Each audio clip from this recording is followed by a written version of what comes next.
And we're live. And I have the amazing Dave Cohen, who's given me this most remarkable bio here to read out.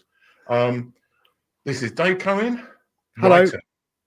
writer. He's a writer. He's a comedian. Edinburgh Festival Perrier Award winner nominee, which sounds very impressive, Dave. Well done for that. Founder of the Comedy Store Players. Dave Cohen has been a constant presence on the British comedy scene for more than 35 years. That is, well, yeah, okay. I'm lucky about 35 years, but at least you've got experience. Yeah. He's written for Spitting Edge, Have I Got News for You? And he's best known for his song lyrics for Horrible Histories. So, thank you so much for being a guest on the show, Dave. And how are you this evening? I'm very well, thanks, Tim. Thanks for having me, and Happy New Year to you. Yeah. Happy Just New showing Year we're live here. Yeah. And we have got some people who, well, they said they started following. I'm not sure anybody. Oh, somebody's watching. So we've got a viewer. Hey! Right. Shall we kick off with the first book that you picked, which is later an eclectic first kind of this particular book we've had on the show, music lyrics. Well, I'm attempting to do some kind of put some kind of shape to this hour. I thought, not just pick any old books, but to try and deliver a narrative, really, which as a writer one might expect. But I picked this because when I was a kid, so the Beatles complete books, guitar and piano, whatever. When I was a kid, I was really not that interested in reading at all. I loved writing, but I had no interest in reading. But one of the first books that I do remember in the house, my older brother, had a guitar, and he had a Bob Dylan songbook, not the Bob Dylan songbook, but just a Bob Dylan songbook. And he had a guitar, and and I borrowed his guitar, and I learned how to play guitar through this Bob Dylan songbook. And actually, even after learning 3 songs from the book and singing them horribly, I realized I was a better singer and guitarist than Bob Dylan. But I did. He also had a book of the Beatles' Magical Mystery Tour, and so I just became, I loved the Beatles, and this was in the early 1960s, so it was a sort of music was my first love, as the song says. So really, from about the age of 5 or 6, I was just into song lyrics. But for some reason, I always preferred John Lennon to Paul McCartney. And in fact, I'd like to apologise, Paul McCartney. If it is Paul McCartney who's the person who's watching this at the moment, I'd like to personally apologise to Paul for having written rude jokes about his songwriting for many years and probably profited out of that. When I watched Get Back, the Disney series last year, it was just such a revelation, and it made me revisit Paul McCartney and revisit his lyrics and realize that actually what I'd thought of as his lyrics are terrible and John Lennon's fantastic, there is actually some an incredible beauty to Paul McCartney's lyrics. Not only that, but I realized that subconsciously, when I've written songs over the years, that I have nicked a lot of things from Paul McCartney totally subconsciously, sort of internal rhymes and things in songs, and just the comic juxtapositions of words. And in fact, I've got a little test for you, Tim. If you pick a number, we haven't practiced or rehearsed this before. Pick a number between 34 and 316, and 112. 112. Let's see what 112 delivers us in terms of lyrics. 112 gives us Day Tripper, which is a song I really remember for that from that time. So that's got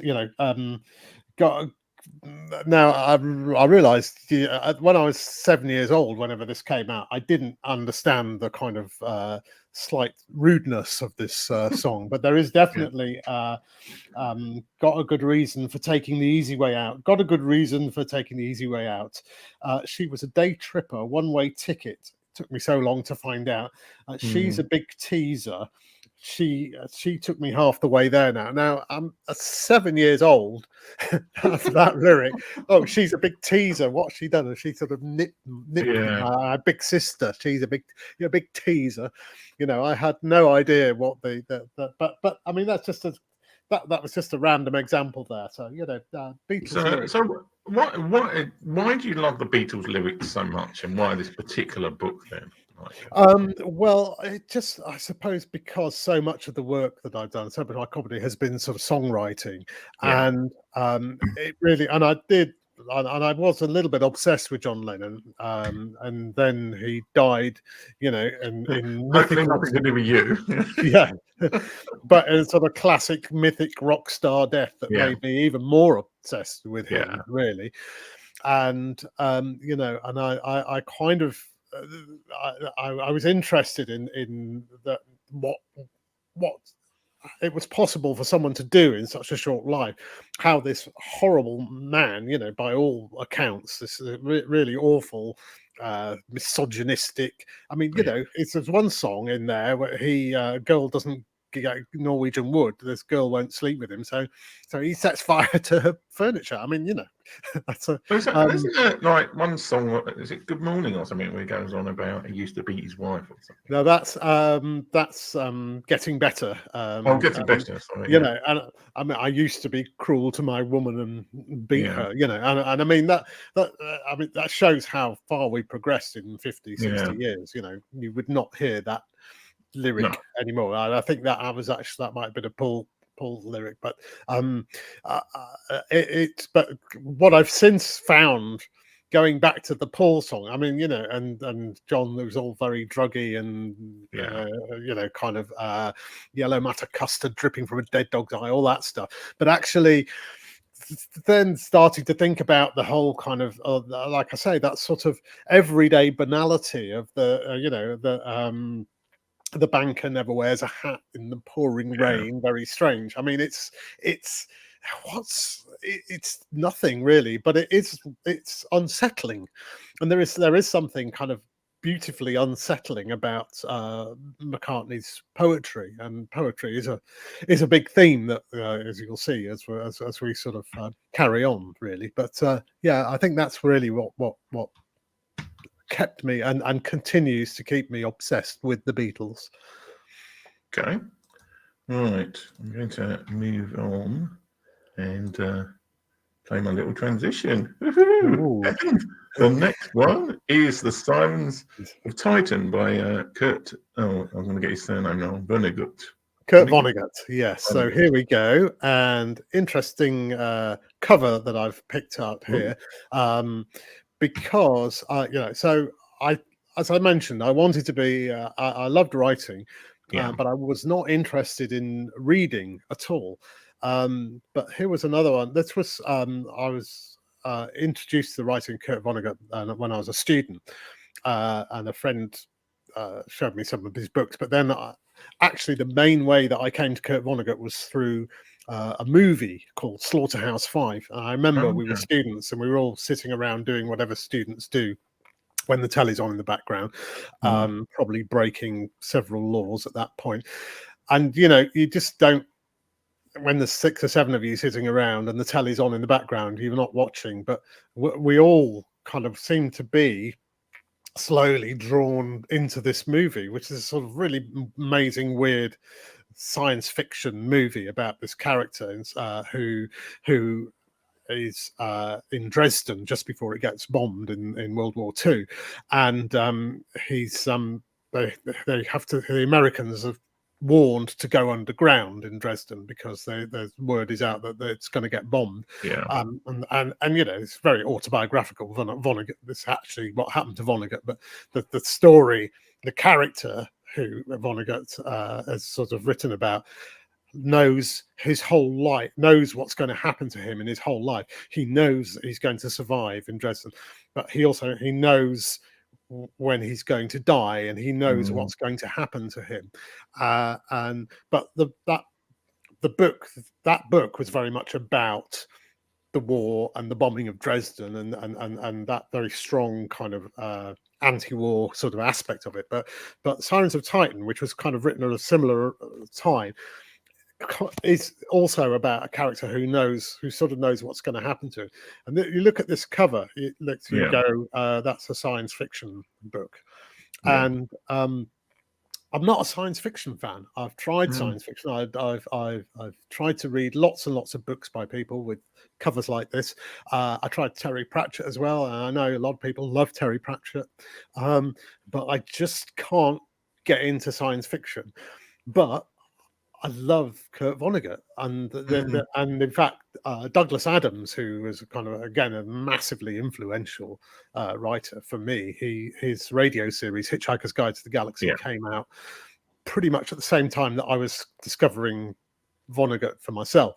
And in fact, John Lloyd, the producer of Hitchhiker's Guide, and in fact, the sort of co-writer, but Jeffrey Perkins is the producer. But John Lloyd has said that he and Douglas Adams were massively influenced by Kurt Vonnegut when they were writing Hitchhiker's Guide. And I've just read this book again, just read it over the New Year, and it's so packed with jokes, and so many of the jokes that are in Sirens of Titan find their way into Hitchhiker's Guide. So that's sort of quite an interesting thing. So there's this trilogy of books by Vonnegut: Cat's Cradle, Sirens of Titan, and Slaughterhouse-Five. It's just an incredible discourse on humanity and World War II and you know what is the meaning of life, which was a massive thing in the 80s. So why did you pick this book out apart from one of the other two? Because it was the only one I could find. But no, one of the reasons I picked it out was because I'd been on a kind of Twitter chat recently. It was Vonnegut's 100th birthday in November, and he's sort of exactly 2 weeks older than my dad, who would have been 100 in December. And these two guys who I follow on Twitter and who I like, who write a lot about books, and one of them had written about Cat's Cradle, and then the other one had written about Slaughterhouse-Five. And so I said, you've made me want to reread Sirens of Titan again. And I was just amazed at how contemporary it is as well. It's written in 1962, and actually the main character, it's really fascinating. 1960, I think. The main character is basically Elon Musk. You know, there is something. There's this incredibly, massively rich character who basically thinks that going into space, going to Mars, is going to be, you know, the solution. He's going to find the answers to all the questions in his life. So, so that's why I guess that's why I chose this particular book. But that really got me into wanting to be a writer, seeing what you could do with novels. Okay, so I'm going to do a lovely overlay again. And the Mersey sound. So this is poetry, I think, isn't it? Yes, it is. Now, sadly, I don't have a copy of the book to hand because, and particularly because I think that's one of the only books that I can think of that whenever I see the cover, it makes my heart jump a bit, because it's so evocative of who I was when I was that teenager writing my own poetry, terrible poetry about, you know, well, tried to be funny. Some of it was quite funny, I think, but most of it was, you know, oh, look at me, what am I, what is life, what is death, we are all going to die, or whatever. And the Mersey poets, the Mersey sound, there's basically three guys, Adrian, Henri, Brian Patten, Roger McGough, who just wrote jokes in poem form, basically. And that's kind of as much as you can say. But I would like to actually read one of the poems. I have got picked out a copy, because this of on the internet of probably one of my all-time favorite poems. It's very short, so it's called Little Johnny's Confession, and it's by Brian Patten. Is this okay to kind of quote things? Maybe. Okay, I won't quote it. I'll have to cut it. All right, well, it's Little Johnny's Confession. It's basically about a 7-year-old kid who gets his dad's World War II machine gun and eliminates some of his mates, which, you know, when it was written in the 60s or 70s, pre what we know now goes on in America as a matter of course. So it kind of, again, is something that you would look at now and you go, oh my God, but actually it's sort of about this little boy who's, he's on the run from the police, and the sniffer dogs will track him down because they've got the scent of his lollipops. And so it's sort of, it's very funny and very sad, so it kind of, it really sort of captured for me that sense of, the kind of the kid who isn't listened to, but done in joke form. And jokes, jokes all are like music, really. You watch any comedian, at their peak, and watch a show like Live at the Apollo, and you'll kind of get a rhythm to it, you'll get a feel to it. And so comic poetry is the sort of, it's like the halfway house, really, I suppose, between poetry and stand-up comedy, really, I suppose, or So musical stand-up comedy. Are these all comic poems then, or is it more? Mostly, yeah. I mean, Adrian Henri was a little bit more kind of mature and about relationships and stuff like that, and I was sort of 14, 15, so that didn't quite talk to me. But Roger McGough was with the Scaffold, Lily the Pink and all that sort of stuff. So they were always a very sort of comic kind of act, and so that was and again, the Mersey sound, synonymous, the poets, the Beatles, and the everything that was coming out of Liverpool in the 1960s was just I suppose it just spoke universal truths to those of us who were kind of growing up around that time. Okay, all right. So let's go on to the next one, which is Something Happened by Joseph Heller. Yes, well, I suppose so. What can I say about this book? Well, hopefully something more. Right, okay, next book. No. So I suppose, again, it's about sort of wanting to be a writer, and I suppose this was the first two people really who kind of over and above the kind of Douglas Adams and the Beatles and the popular culture, but the Mel Brooks and the producers, and Joseph Heller, who of course wrote Catch-22, one of the greatest novels in the English language, I think.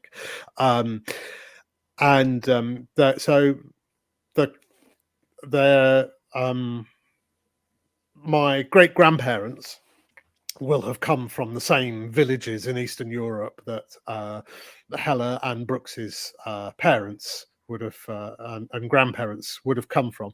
So I had a very strong affinity with that sort of New York Jewish culture, but there wasn't really an English equivalent, But I felt that there were couple of us in the early days of alternative comedy, Arnold Brown and myself, who were actually attempting to kind of create a sort of a British Jewish version of this. But as a very big influence really was Joseph Heller. Again, a book, very, very funny books. But Something Happened is actually the most serious of his books.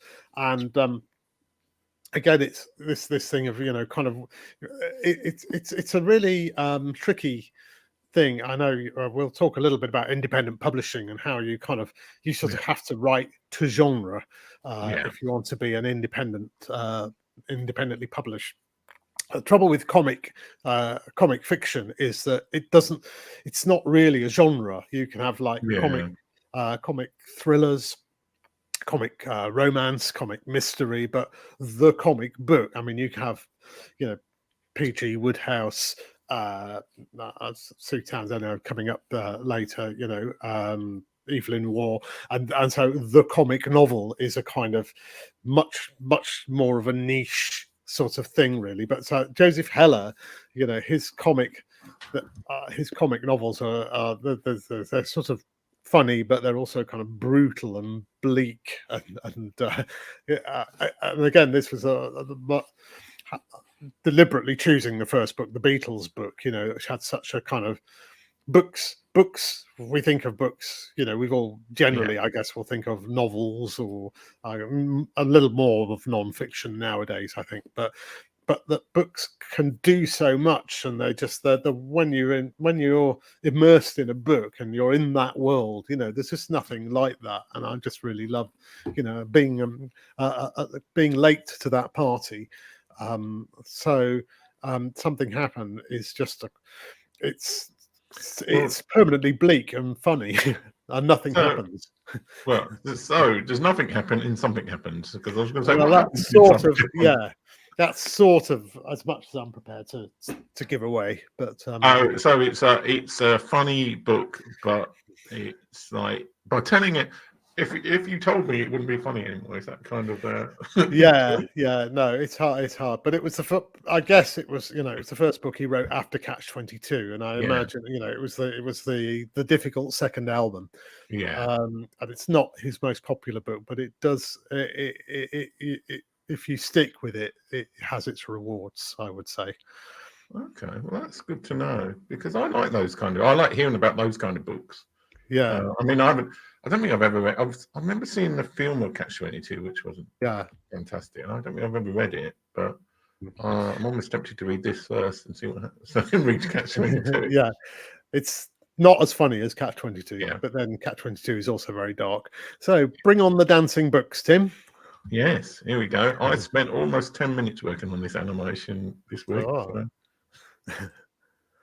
Right, and the next book is The Freewheeling John Dowie by John Dowie. Yes, that's right. Yes, so I wanted to be a writer, and I wanted to be a rock star, of course, as we all did, and I ended up as a musical comedian, and this was the man who kind of made all that possible, really.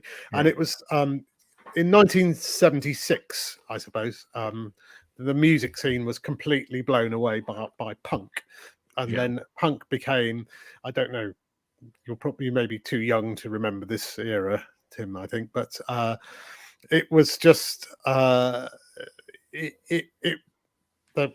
summer of 1977 was just an amazing time. It was the Queen's Silver Jubilee, and also the Sex Pistols brought out God Save the Queen, which, whatever John Lydon says now, however much he pretends that it was an homage to the Queen, the fascist regime, they made you a moron. I'm not quite can't quite equate that, but John was there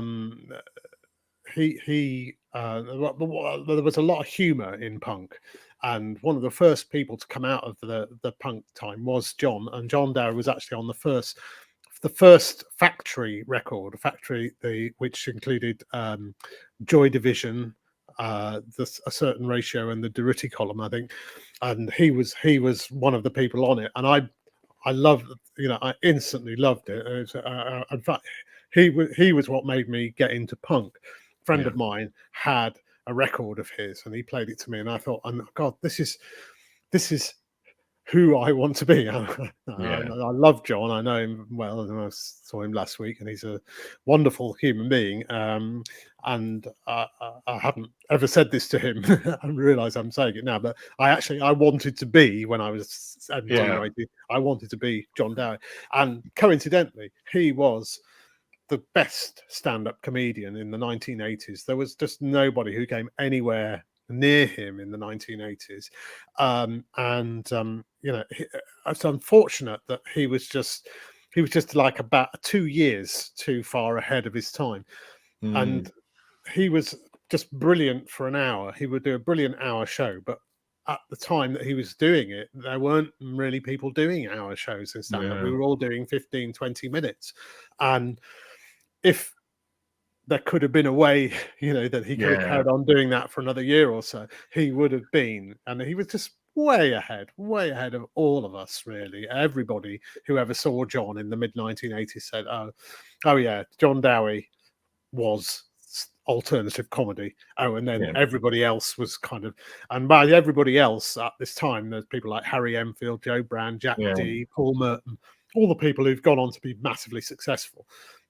They were just, just starting out really, but he was fantastic. And, this is a great book. I recommend it because it kind of tells a lot of that story really, and how it kind of, he was the right man in the wrong place at the right time, or whatever it is. Anyway, Well, I mean, those are the kind of stories that, in some ways, yeah. are much more relatable to people.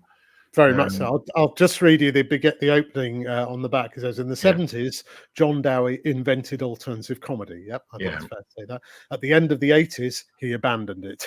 Yeah. And so, and that's true, and that's very sad. But there you go. On to the next book, which is kind of different, I think. Yes. Oh. And here we go, the Penguin Rhyming Dictionary by Rosalind Fergusson. So unfortunately, I don't have a copy here because of my office is being all done up and everything's you said that in the same way that they said, unfortunately, Rosalind can't be here to pick up her award for being on the show. Yeah.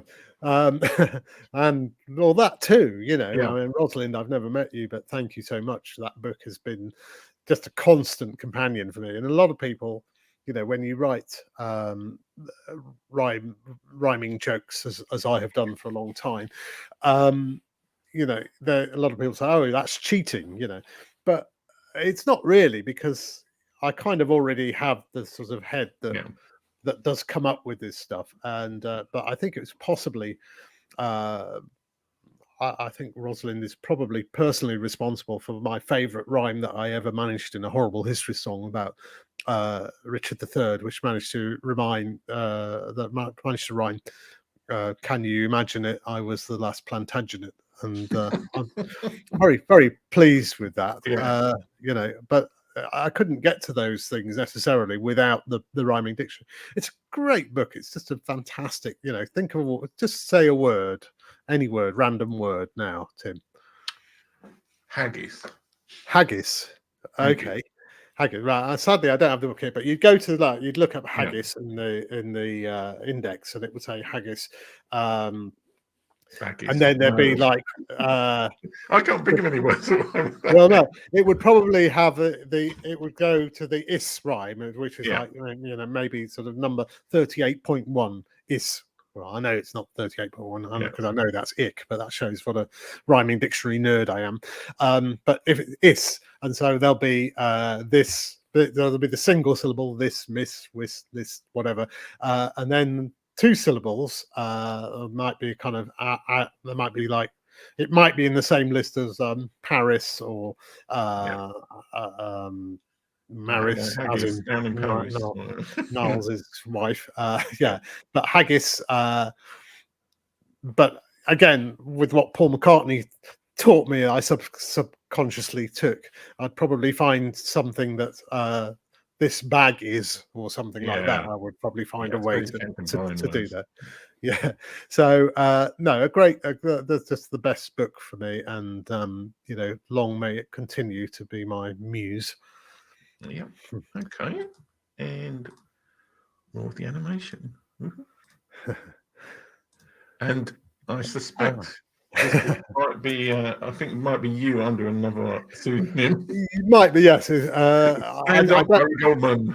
I don't really know. Well, I do know why I did this, because I and all these sort of things about self-publishing, they tell you to if you've already written non-fiction, we'll come to my non-fiction in a bit, and then you're writing books about other stuff, the Amazon algorithms will not look kindly on you if you're the same Dave Cohen who's writing about this thing, that he's also writing a novel. So it's the sort of novelist name, but it's okay. I don't mind. I sort of quite like it. So, but it's kind of autobiographical and kind of about comedy as well, which is sort of what I write about. So, but it's also it covers that period, a lot of which I've talked about already, which is that sort of from the age of about 17 through to about 18 or 19. and I did go to the Edinburgh Festival in 1978 and 79. And in 1979, when I went there, I got to know a young student called Rick Mail, and he was we got quite sort of matey, really, and it was just incredible, really, because I went to see a show that he was doing with Ada Edmondson at the time, which was called Death on the Toilet. And it was because, in fact, a year or 2 years earlier was when Elvis Presley had died on the toilet. And so they had this show called, and their company was called 20th Century Coyote. And Rick was a big fan of the Roadrunner cartoon. And in fact, you see a lot of that influence on that sort of the Dangerous Brothers and Bottom with Ada Edmondson. You see a lot of that. And again, in the same way that, you know, the Beatles and the Mersey sound, that kind of had a sort of massive effect on me in my sort of teens, whatever. Then this show, Death on the Toilet, just changed everything for me, because it was this was the comedy that was going to take over for the next 40 years. And this was just, they were just students at the time, and they were doing this show in a room with, you know, 5 people in there. And I happened to go because I'd met them in the pub during a lull in one of the shows that I was doing, and we just got chatting, and we had mutual friends and things, and so I'll come and see your show, I'll come and see your show, whatever.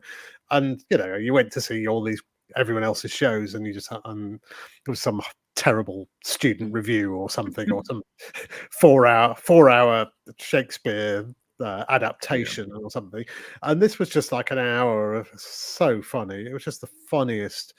Again, bleak. Yeah, you can tell now, you know, I'm a bit of a bleak but funny sort of fan, really, but it was just great. And Rick Mail was just the most sort of magnetic performer at age 19 as he was for the rest of his life. You know, it was just it was kind of almost otherworldly watching him doing what he did, but it just opened up the possibilities and made me think, oh yeah, this is what comedy's about.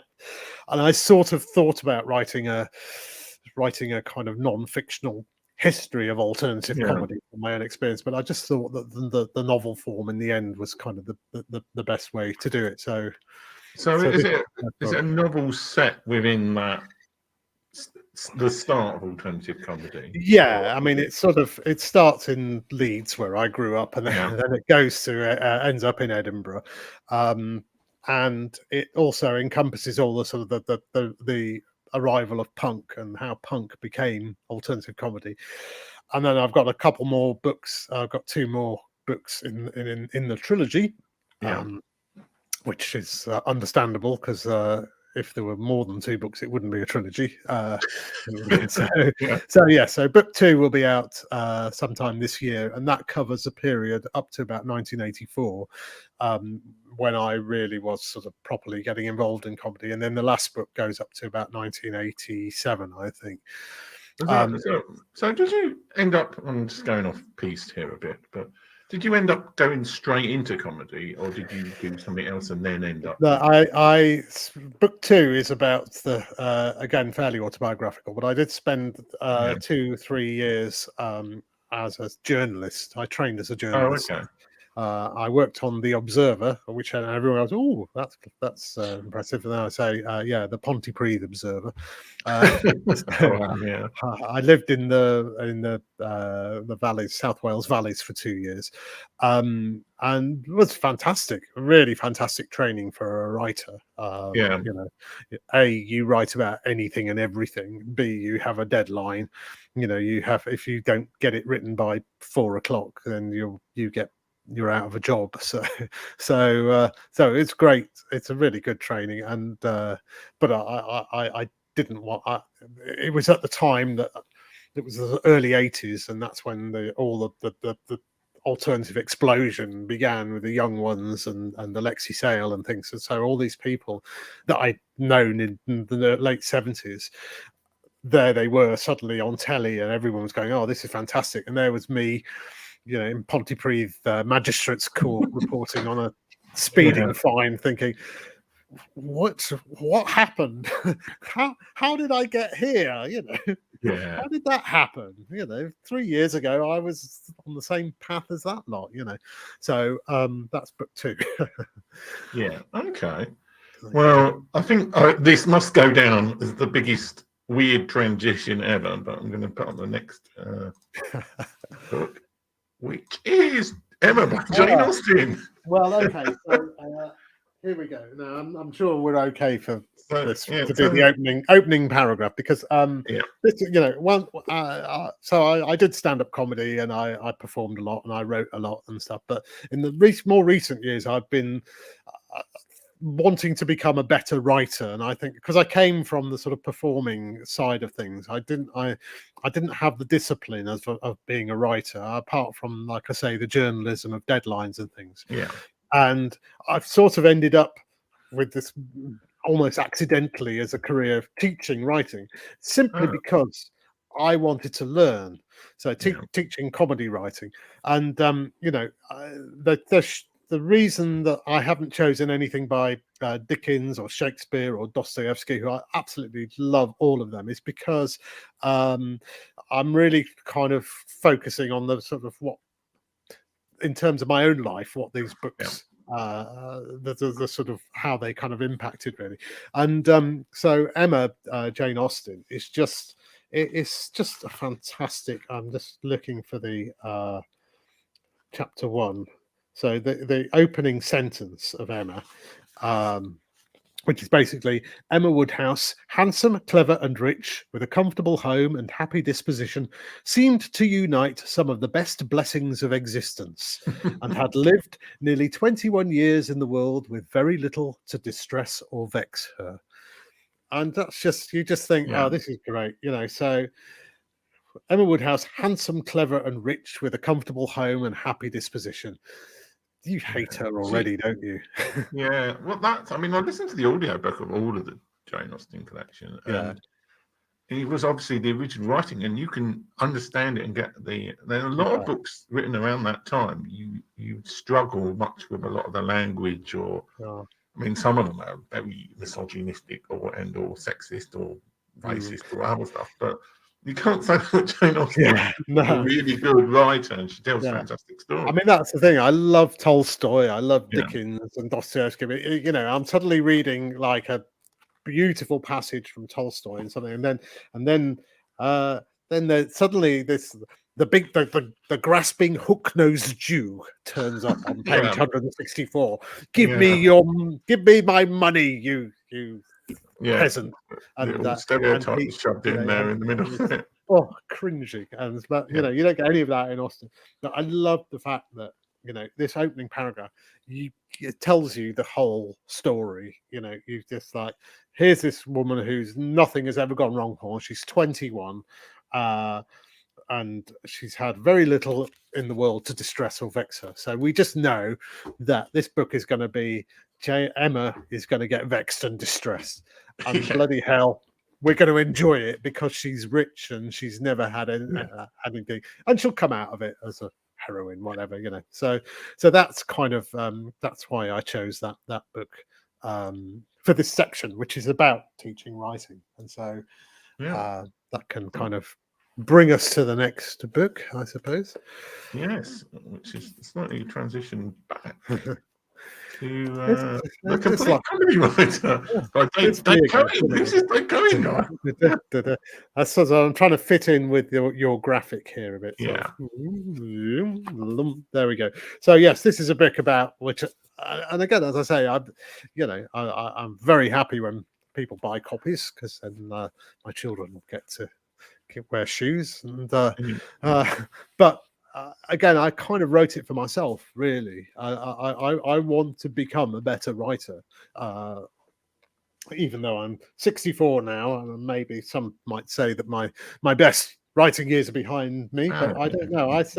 So I really wonder, and actually, even since I brought this out a couple of months ago, I've been thinking there are, is it possible to teach someone to become a better writer? And think it is, and I think Oh, there's, yeah. I mean, there's a sort of point, a final point where, even when you've got to the point where you're in maybe the top 1% of people who are very good at writing, there's that extra level where somebody is just kind of, wow, I don't know how they do that. But it is possible, I think, to get to that point before whatever it is, whatever the magic thing is that separates out the Joseph Hellers and the Jane Austens from us mere mortals, Yes. who can still do it, and if you want to write and you love writing, and there are now ways of doing that, and it's true with comedy writing as well. There are ways into the industry. So, what specifically would you say about comedy writing? So, are there any?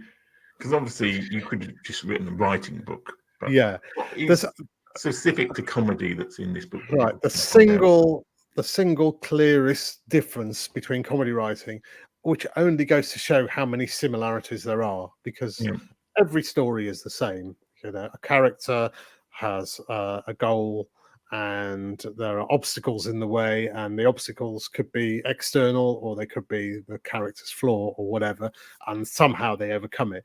So the only difference in comedy, especially in sitcom, they go on the journey, and in anything other than comedy, you go on the journey, you get into peril, all is lost, and then bam, you come through, and you come through the end, and as Aristotle calls it, catharsis. You've had this, you've grown as a person, you've grown as a human being. In comedy, you never grow. You never learn. You just don't learn from your mistakes. You come back next week and you do the same thing, and you mess up in the same way that you always mess up. Basil Fawlty's lie, he's caught with a barefaced lie, and at the end of the episode, you just think, okay, so what's going to happen? Is he going to go, I've learned my lesson now, I'm never going to lie again? Yeah, he just thinks, no, I'm going to have to lie better next time.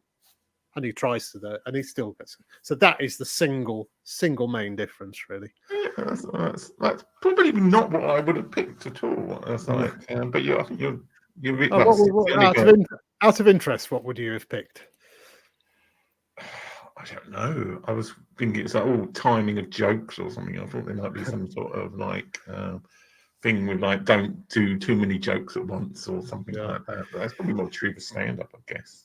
I mean, jokes are, obviously jokes are what separates out comedy from other things.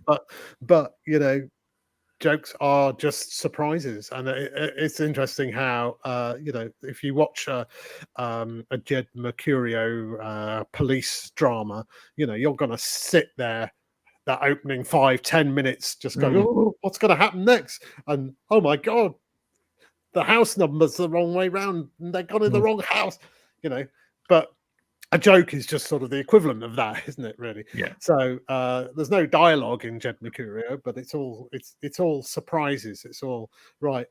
Oh, he's going to go there. Oh, and he's going to shoot that woman. Oh no, a little kid has just run in front. Oh god, So it's the same in that sense. It's just you're not laughing. You're hiding behind the sofa.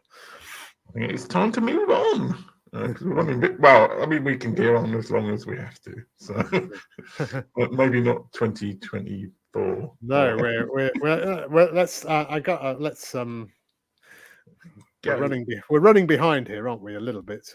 Yeah, we're not too bad. For a comedian, my timing is not great. So, Americanah by Chimamanda Ngozi Adichie.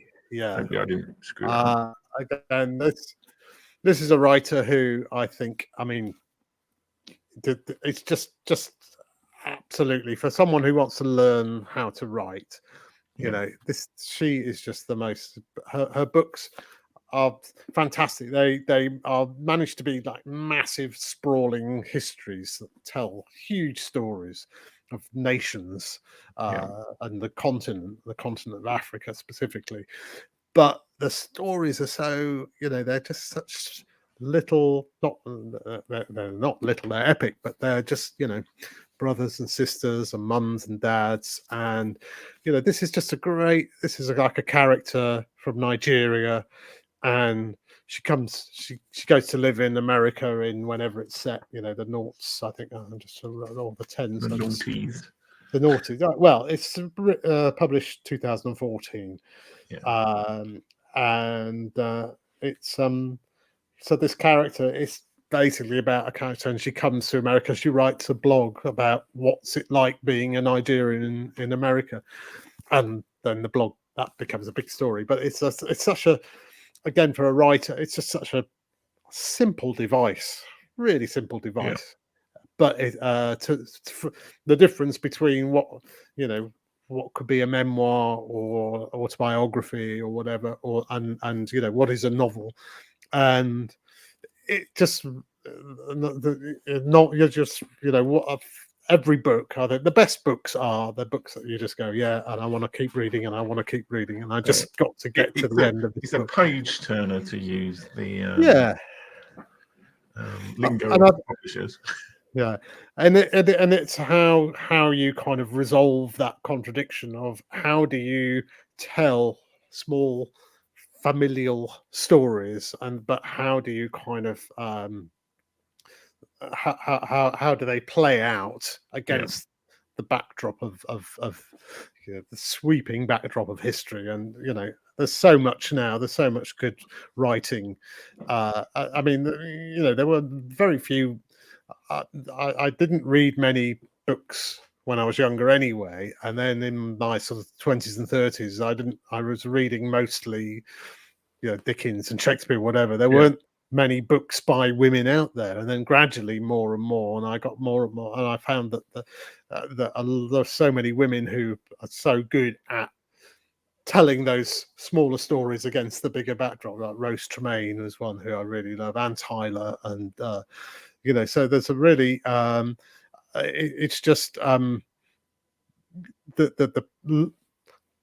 process of being able to tell stories is so much of what writing is about, I think.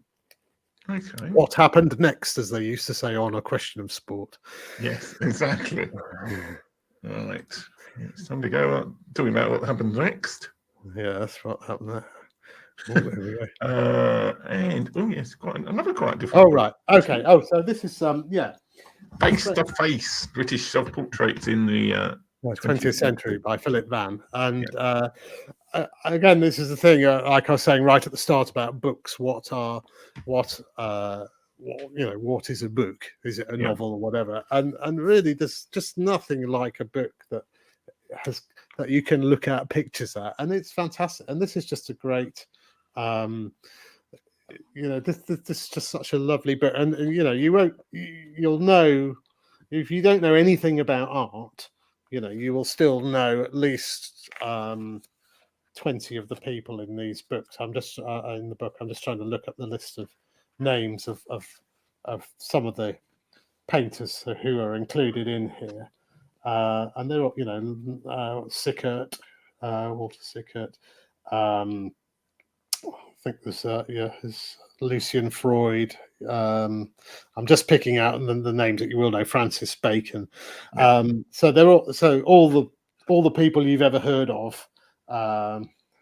Henry Moore are in here, but then just along the way, you just find a story, and you find a picture, and you just go, God, that is just a fantastic picture. And I think art books are just the great. They are. I like this, just a sort of typical page. You just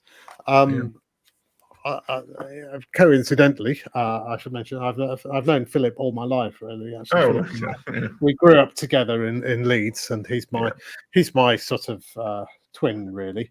But he's written dozens of books about art and things, and he's got a picture. I just noticed here he's got a book of Terence Frost, I think, who is the father of a comedian friend of mine, Steve Frost.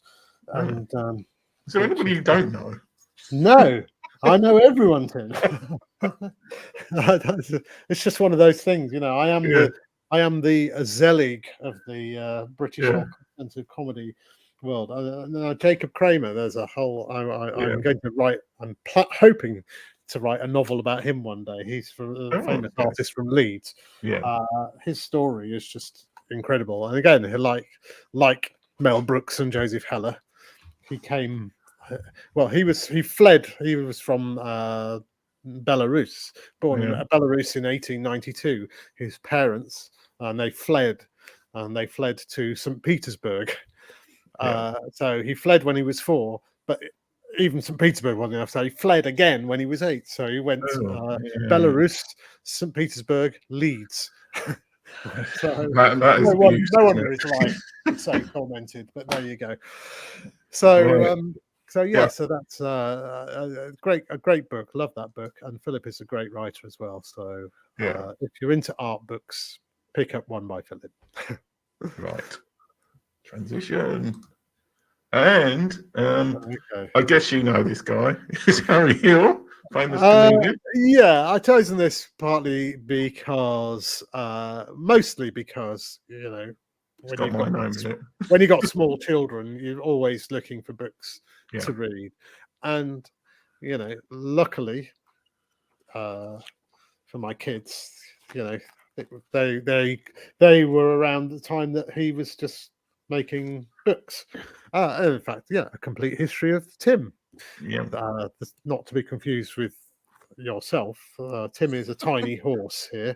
I presume it's a skit on the whole Complete History of Time. Well, it's sort of, as I mentioned, so to Tim, a conker was a major obstacle there, as you see. A crinkle in a piece of paper was a real hurdle. So this is just the thing about Harry was that, and there are a number of comedians. I mentioned Rick Mell and John Dowie and things, and a lot of the comedians who, most comedians, I would say, take years to find their voice. You have to do dozens of gigs, hundreds of gigs maybe, and then one day, gradually, just the experience of doing the gigs makes you, you kind of find your voice and you find who you are. And Harry was fully formed from day one. And it was quite amazing because he used to die really horribly. But he never seemed bothered by it. And, we all kind of loved and admired him because, we all, thank God it wasn't me tonight, was always the sort of feeling that you had. But it was just that he knew what he was doing. He knew what he wanted to do. He knew how to do it. And it was all in place, the kind of joke that starts, he says a line of a joke and then doesn't say any more of it. And gradually the punchline comes out at the end of 20 minutes. And just non sequiturs and weird, surreal pictures in your head and stuff. And, audiences didn't always get it. But eventually he learnt stagecraft and just did it, but was in the better just way. That was it, and from never looked back from that point, and so good to him, and it's a great book. Everything he's ever done, I think, or most of the things he's ever done, have appealed massively across generations and things, and that's that I love that. I wish I could bring that childlike sense to everything that I do. I try to do that. Okay. It's the disappearing title, which you know what it means. The next book, which is The Dog is Thirsty by Satoshi Kitamura. So this is a great, again, this is a fantastic book for kids. And I don't know if I'm, again, I mean, I could read the entire book. It is exactly 22 words long. But it's just such a great book for kids. And it's about a dog. Dog is thirsty. It's called, and there's the first page. Dog is thirsty, and it's just just look at that, and there's just so many things going on in this bit. What sort of age range of kids would you say it's for? Well, this one, I mean, it was sort of kind of 1, 2, 3 years old, but I think they up to about 5 or 6, they would Yeah. still love to look at it because it's just such fun to look at. Yeah. You know, there's nothing to drink. It's too high. It's too dirty, and and it's too low or whatever. And then they've just got this great picture here. This is my favourite picture, and it says, "What a life!" And it's depressed. I think that could sum up most people's lives. Yeah, and then it rains, and then it rains, and that's it. It's a beautiful 3-act story told in 22 words there, and the pictures are great, and that's and again, it's just a book, isn't it? But it's a story, and we want to know what's going to happen in the story. That's what I loved about that book. Right, and the next one is another children's book-ish. Right. I remember listening to this as on the radio when I was a kid. I'll very quickly go through these next 3 because they're sort of, I'm probably not saying much more that I haven't already said about books that kind of, each of these books, they change the way. I still want you to say something so I can cut it out and get on the page. But anybody who doesn't know what the book is about. I think I just mean in terms of the effect it's had on me, and it's a similar to like Americanah, but The Secret Diary of Adrian Mole, Sue Townsend, and Sue Townsend is a name I mentioned earlier. Yeah, she is a comic novelist, and all the books are funny, and again they have the requisite bleakness required for me to enjoy it, but they've just got everything, and I've got there's 8 books in the series, and that's ability to write in the voice of a 13-year-old or in a 16-year-old or in a 29-year-old man. She has this incredible ability. This character is just such a wonderful creation, and I was absolutely chuffed to bits that I got, because of the review. One of the reviews that I got for my Barry Goldman book was that David Quantick said it was he's the Jewish Adrian Mole of alternative comedy, which was just, I thought, that is just the biggest, the nicest thing that anyone could say about my writing. To compare it with that was just sort of, that's I'm that quote goes everywhere now. So. I mean, just reading the back of this, Friday, January the 2nd. I felt rotten today. It's my mother's fault for singing My Way at 2:00 in the morning at the top of the stairs. And, just my luck to have a mother like her. There's a chance my parents could be alcoholics. Next year, I could be in a children's home. But it catches just so much of that era. Brilliant dialogue in it, isn't it? Yeah. And it's so they kind of came out in the 80s, and they were set in the 80s. And the next one is all about sort of Margaret Thatcher and the Falklands War and things. And it catches brilliantly, satirically and historically each era. But again, and it does it with these sort of this returning list of characters, and. They're all there, or quite a few of them are there. Pandora's there in book 1, and the parents, and they're all, and it's just great, really. It's just a great it's as good as any social history of Britain that you'll read. I mean, don't bother with Dominic Sambrook, just read Sue Townsend. I think there's lots of you get to laugh as well. So that was the reason that I and again, I love the way that she portrays that time. So this is the great animation. I've given away the plot. You've given away the plot. It's Cat's Eye by Margaret Atwood. Cat's Eye, Margaret Atwood. Margaret Atwood again is a phenomenal.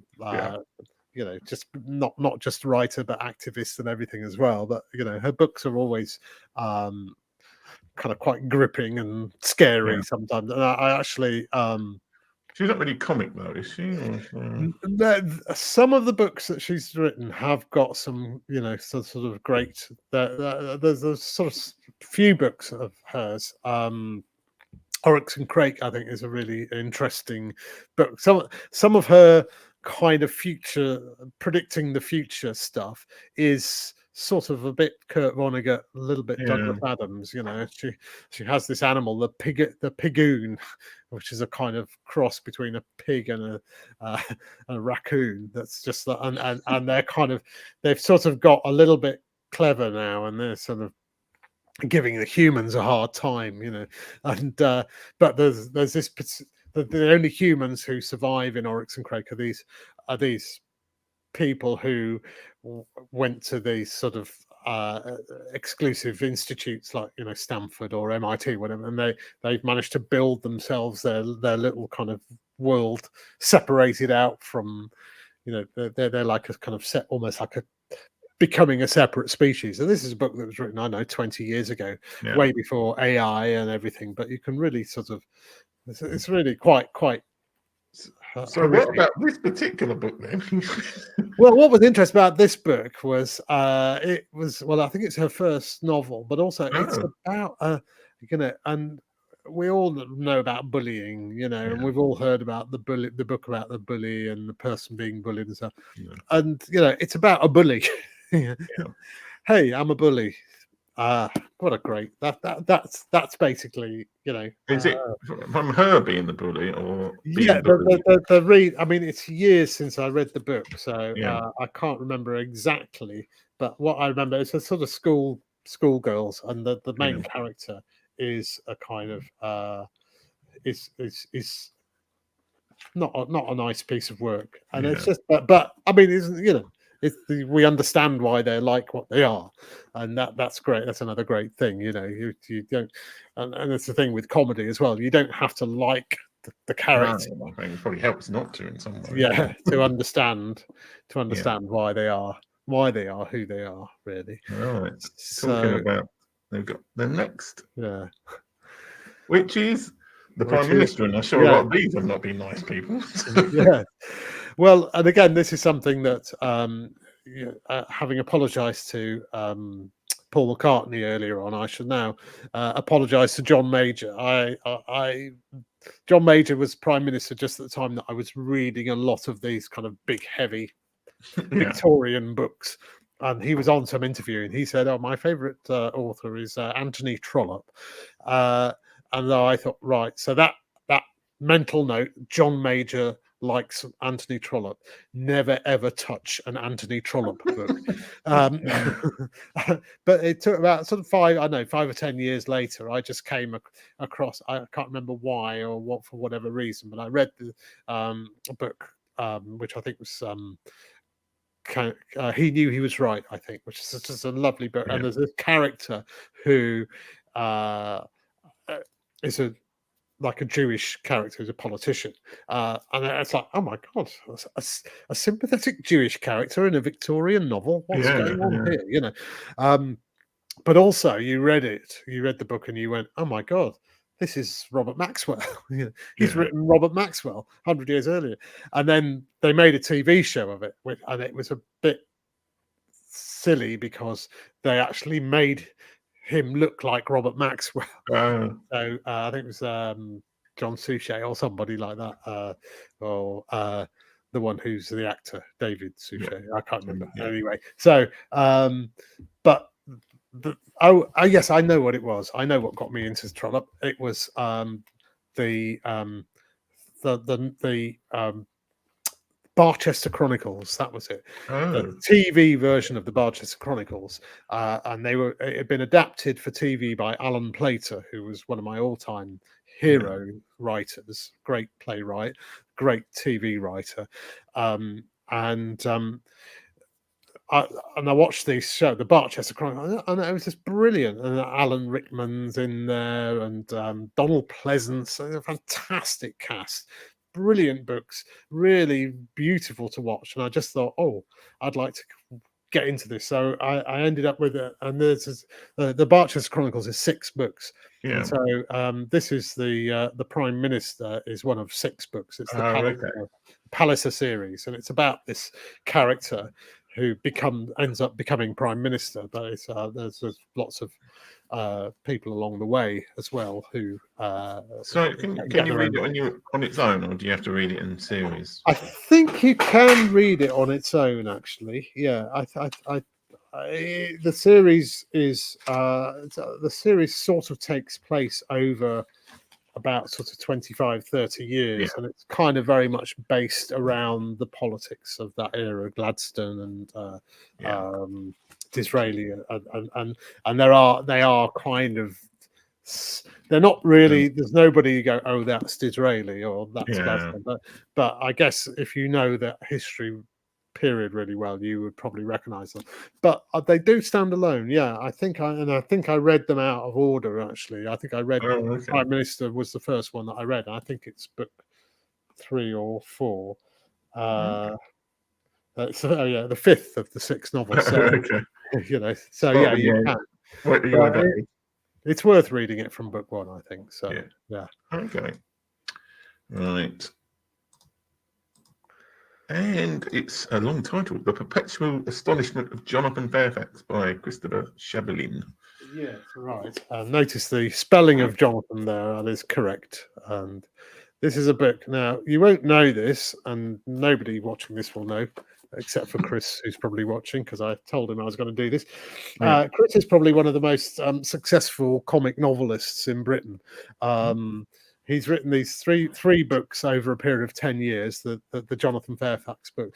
And Jonathan Fairfax is basically the shy detective. And it's just really funny. They're just really funny books. I'll just read you the opening line of The Perpetual Astonishment of Jonathan Fairfax. Being murdered is a surprisingly effective way of losing weight. That's true, just you're just going to want to carry on reading that book, aren't you? That's lovely. So the whole the whole first 2 or 3 pages is about how annoying because she'd been kind of trying to lose weight all her life, and now she's been stabbed to death, and she's trying to look on the bright side, but but she how could she? Because she knew she was just about to die. So it's a comic murder mystery then? Or yes, it is comic murder. He's written 3 of these, and I've got to meet him online, as everybody has done in the last 3 or 4 years. I was just kind of fascinated that somebody that, and this is part of my own, again, part of my own journey into the world of independent publishing, which I know you know very well, and you have lots of really kind of interesting stuff that you've done in that area. But it is, I was very much the sort of person who 3 or 4 years ago thought, oh, self-publishing, oh gosh, no, it's just vanity publishing, or it's not real publishing, and it's just, Christopher has got a massive following. He's sold 6 figures of books, and they're good, funny books, but you won't see them in your local Waterstones, I think, unless you ask for them. And he does it all himself, and I think he does his own covers, and they're all they all look the same. He's got a good brand, and he's brought out some other book. So there's all the trilogy there. Oh yes, various people in stickmen in death poses. The Spy Who Came In From the Bin, which I haven't read yet. I'm looking forward to that. So I really like his style. Very, very, very funny. Very, very unassuming kind of just bafflement of the world, and lovely sort of British understated humour. Okay, and Underland, a deep time journey by Robert McGough. This is a book that's kind of really made me sort of, as I get older, Tim. God, I sound like a pompous oaf. No, but I do. I sort of, now that I'm in my 60s, I sort of think, who's gonna last longer, me or the planet? The more I think about it, it just all comes back to thing that my mum always said to me when I was little, which is, leave the place as you find it, and just I for me, what is the overarching thing in my life? What's left in my life, and that's I'd quite like to leave the planet as I found it, really. And I know that's not going to be possible because we've done so much to destroy it. But books like this are great. I mean, there are hundreds of books out nowadays about nature and the environment and stuff, and they're really, they're something for everybody. Really interesting books about birds and trees and wildlife and stuff. But this is an amazing book because this is about what's beneath us, and it's fascinating because what is beneath us is what we were kind of hundreds of thousands of years ago, and it sort of asks the question, what is a person, if there is going to be such a thing in 100,000 years time, going to make of us? And what they'll have is this sort of compacted version of what we live in now, in the same way that you could go, you go into caves and you see what was like that. And in the meantime, along the way, and it's it's not it's just a journey. It's like a Robert Macfarlane, beautiful writer about nature, but he's like a journalist, a chronicler. He's not a novelist, but it reads like a novel. I mean, it does. It is really like a novel, and and it includes stuff that I had read a little bit about before. But he writes so beautifully about the tree roots, how tree, and this is a relatively recent discovery, like 20, 30 years, I think, that trees communicate. There's just so much going on underneath us. So when you see a tree, the bit that we see is kind of almost the irrelevant bit. And there's kind of the leaves that come out and shed, or a twig that snaps off or whatever. That's not really, and the trees are still there. The trees were there when I was born, and they'll still be there when I die. And they're just, and they survive because they've just got this incredibly intricate system of helping each other. They are socialists underground. The tree to net. The World Wide Web of roots, really. And sometimes a tree is so weak that they have to leave it to die. But generally, if a tree is ill, it gets healed by the roots from the other trees, and it's just I mean, we can learn so much for ourselves, but that's just one element. I mean, it's fantastic. It's a really fascinating book, and you just kind of, it's about things that you just don't really imagine are possible. But right. That is them. And on to this book, which I suppose nobody else has ever mentioned, but Atomic Habits by James Clear. Oh, that's interesting because it's a massive, phenomenally successful book. And really, James, you don't need me to help you, James. I think you've sold 10 million books already, but it's worth it. And I don't have a copy because I actually got it on my phone.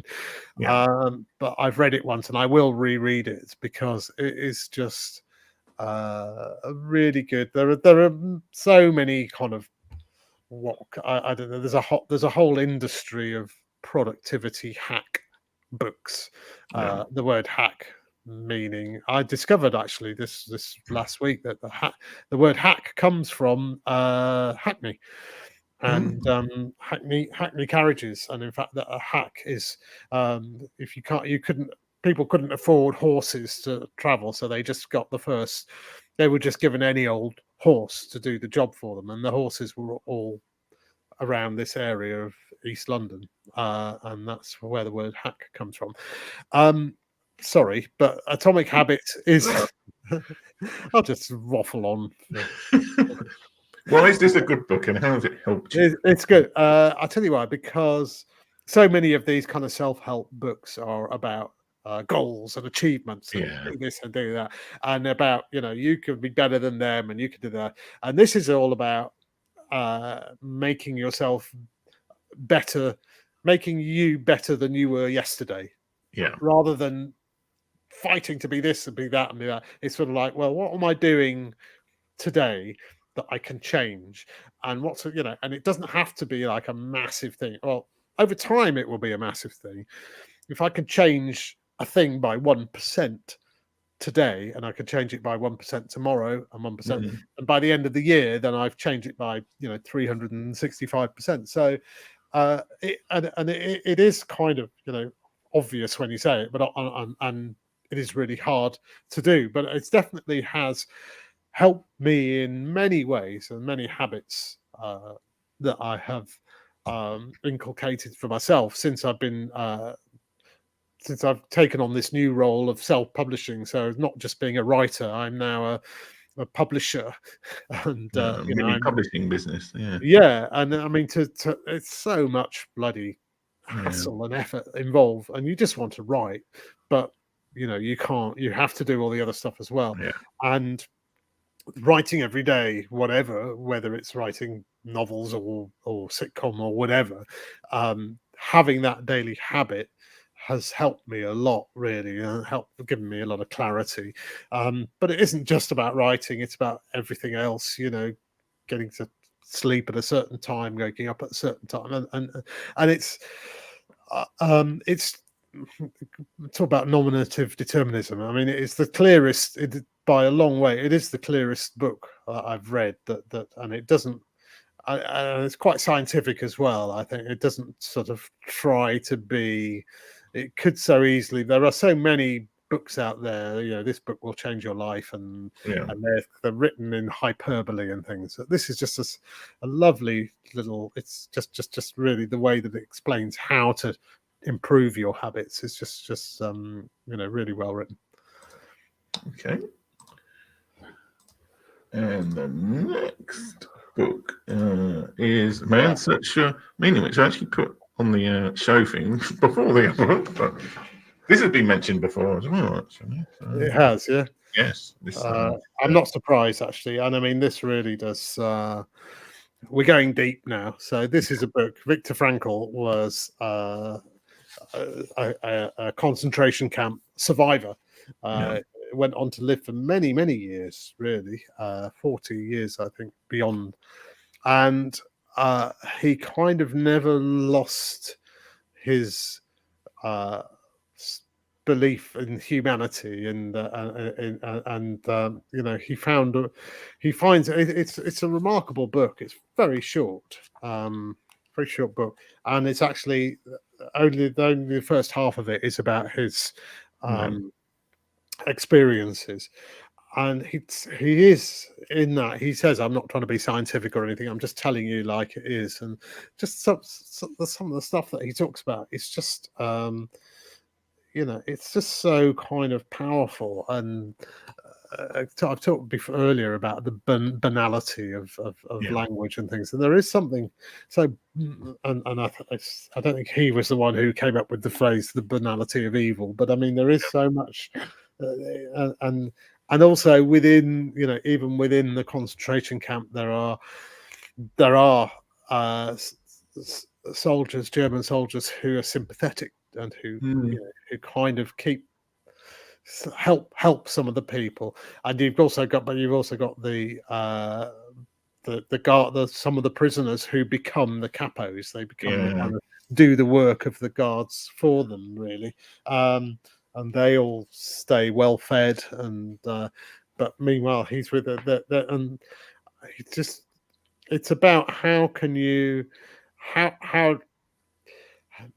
without again referring to James Clear and referring to these sort of American hyperbole and change your mindset and things, but it is about the mindset that you have when you are in the midst of the most appalling suffering. And it's like there's just a sort of subtle way of how you think about it. And I'd like to just sort of, if I can, just find this little quote and read it about those who survived versus those who didn't. And the ones who didn't, he said, by and large, their question was, will we survive the camp? Because if we don't survive, then all this suffering has no meaning. And they're starving, and they're just disintegrating as people, really. And he said the question which beset me was, has the suffering itself and the dying around us, does it have a meaning? And if so, then there is a meaning to survival, because that if the meaning of your life depends on that survival, then it's not worth. Then and unless it's depending on survival, then it's not worth living. And that's kind of just it's a subtle difference, but it's the difference between life and death. It's being and it's like having such a almost like a curiosity of, and he says, like he says, he'd always had this thing, and even if he had pain, he would have a curiosity about the pain, about what is this pain, what does it mean, and that was sort of how he survived, really. But I mean, it's picking out one thing here or there, it's just, I'm not really doing justice to the book. And I read this book again. I read it about 2 months ago, and I genuinely can't wait to read it again, because I just think that every line just made me go, oh yeah, that's a really good point. Oh, and that, yeah. Okay. Forgot to take the banner. I think we're on to our last book now. Yes. We got one. Oh, we've got 2 viewers now. One of them might be Greta Thunberg. Yes. Oh, I just lift up this huge book. No one is too small to make a difference. Greta Thunberg. If you're watching, Greta, happy 20th birthday. It's Greta Thunberg's 20th birthday today. Ooh. And this lovely little book. And again, this is a book, these are the books that that kind of changed my thinking, and you're never too old to change your views. I mean, you have to change your views, really, otherwise you become a bitter and twisted old dog, really. But it's just such a simple book. And again, you just cannot argue with the logic of it. And in fact, if just to read the titles of the chapters, really, prove me wrong. That's just I mean, what a great title. You're acting like spoiled, irresponsible children. Yeah, that's true. That's true. Been true about it most of the time. Together we are making a difference. Yeah, I mean, it's just I just think there is such a simplicity in this, and to come back to Robert Macfarlane and the trees, together they ensure the survival of trees. Our house is on fire. That's another chapter title. Again, this was a talk that she gave. I mean, there are ways in which, and I understand the argument of when people say we've got 10 years, to sort this out, or 12 years to sort this out. It does make some people go, well, why bother then if it's only, Yeah, well, I mean, sorry. If they put the same level of activism they did towards the COVID virus into proper, I mean, it's things like nuclear fusion and all the rest of it. There are things that can be done, and it's just rather than necessarily arguing, just do the things, whatever your viewpoints on it. If they do all these things and they don't make it's irrelevant, it doesn't matter. But if they are relevant and we don't do it, that's always there's a precautionary principle coming out. And I think I'd like to end on one thing which is relevant to this book, but is also relevant to everything I think about in my search for meaning or whatever. Having trawled my own life for about the last hour and a half, it's been a weird experience, but I've really enjoyed it. But as one learns, if you spend enough time looking at the environment and the sort of what the possibilities are, there's no such thing as a solution. There are only trade-offs, and that wasn't me who said that. I can't remember who said that. So there are no solutions. There are only trade-offs, and I think that's just such a kind of great thing, because it's, if you're looking for a solution, you're wasting your time, because as soon as you find a solution, and it's true, when you write a book or something, or when you write a script, comedy script or whatever, there's going to be something new will come along that will challenge it, and that's what being human is about, really. And so let's do these things knowing that, okay, we're not going to I'm not going to stop people driving their cars, but let's find a way, let's find a solution around this somehow, and we're going to have to do a trade-off somewhere. And like you say, COVID, very quickly we traded our independence for being allowed to live. Yeah,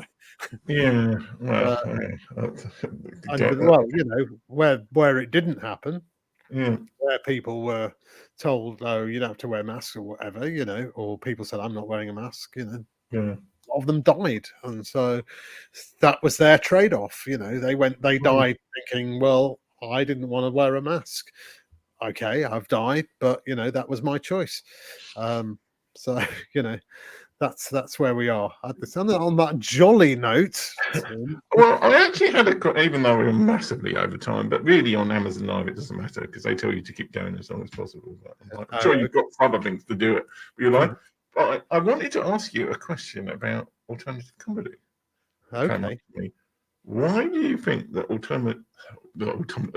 alternative comedy developed when it did in the 1970s/80s? I think we were ready for it because my generation, and I've mentioned these people like Rick Mail and Joe Brand, Harry Enfield, Jack Dean. We're all kind of a similar age, and we were probably the first generation to look at what had come through in the 60s and 70s, and kind of which itself had grown out of the sort of post-World War consensus. And so the comedy of the 70s, and there was a lot of great stuff there, but a lot of it was just old-fashioned. It didn't speak to us. We knew that there was women were more, they weren't just objects, they were people. We knew more women, we knew people from ethnic minorities. And so when you saw these comedians on TV doing jokes about Pakistanis or black people, and it didn't talk to our generation, and we didn't consciously go, "Oh, we're not, we are non-racist, we are non-sexist." We didn't consciously go that. We thought, well, actually, we find these things funny. We find this funny. We don't actually find, and it was as much audience driven as it was the performers. Audiences came to watch us because they didn't like jokes, racist jokes. They didn't like sexist jokes. They liked the kind of comedy we were doing, and it was funny what we were doing. I think, and at the time, I hope it was. People were laughing. So, well, you managed to make a career out of it if it wasn't. No, I think I was very lucky, and my generation were very lucky. And 40 years on, I'm not sure. And with COVID and everything else, it's a lot harder now to get a career in comedy. But I think that's what happened. In the 80s, people were ready for a humour that wasn't based on racist and sexist stereotypes. Yeah, we had a comment from somebody with the username Garth AP Thomas. That was brilliant. Many thanks. So, thank you, Garth. Thank you. Yeah, excellent. Okay, well, I think we're near to the 1 hour 30 time, so we should probably yes, it's like it's a great way to spend a Tuesday night. Or yes. And it's the Amazon.com website, so it's probably only afternoon, I think, in the US. Oh, right, okay.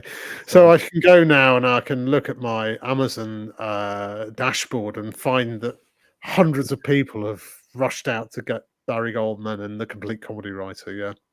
Well, we can all hope. But over time, I mean, that's the thing. It's always I know. On the first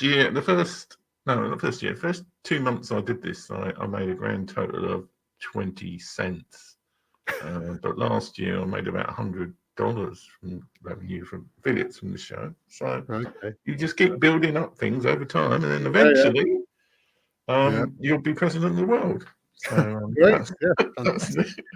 That's the So, thing to go for. yes, atomic habits. That's what I need to do. Build Yeah. my atomic habits. Yeah. Okay. Anyway, it's been Brilliant. so great to talk to you this evening.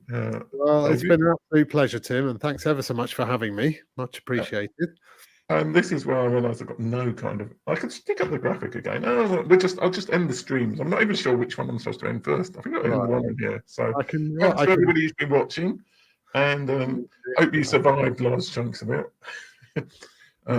Paul McCartney, Greta and all the other people watching it. So let me just run. The last thing that I can do then is go to just give you my. Oops, no, it didn't work. Never mind. I tried to send you my website, but is it Dave Cohen or some variant of that? well, I'm sending you the other one, the author one. So it's probably not right. Mine totally nothing to do with my name because my name's very common. There you go. Oh yeah, HTTPS davidjcohenauthor.com. Yeah, you've got the same problems. Common name. You can't get the domain name. Anyway, thanks for everybody watching, and I'm gonna probably screw up ending the stream now. So here we go.